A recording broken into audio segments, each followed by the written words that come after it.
Hey everyone, welcome back to our channel.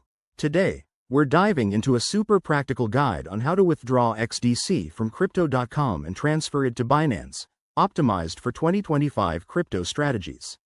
Whether you're looking to diversify your portfolio or just move assets around, this step-by-step process will make it easy and secure.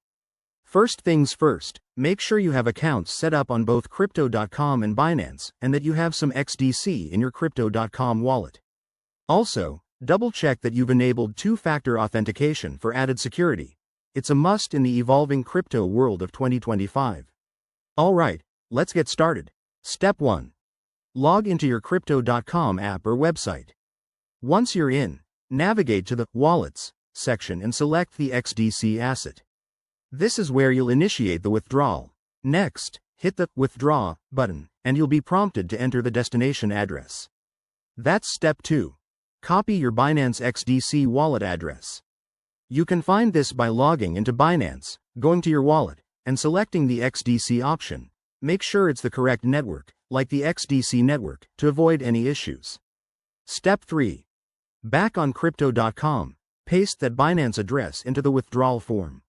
Enter the amount of XDC you want to withdraw, but remember to leave a little extra for network fees, which are usually pretty low. Step 4. Review all the details carefully. Double-check the address and amount to prevent any costly mistakes. Crypto transactions are irreversible. Once you're confident, confirm the withdrawal. You'll get a confirmation code or email, so keep an eye on that. After that, step 5. Wait for the transaction to process. In 2025, with faster blockchain tech, this might only take a few minutes, but it can vary based on network congestion. Finally, head over to Binance and check your wallet to confirm the XDC has arrived. And there you have it. That's how you seamlessly withdraw XDC from Crypto.com to Binance. If you run into any hiccups, always reach out to customer support on either platform. Thanks for watching. Don't forget to like, subscribe, and hit that bell for more crypto tips. See you in the next video.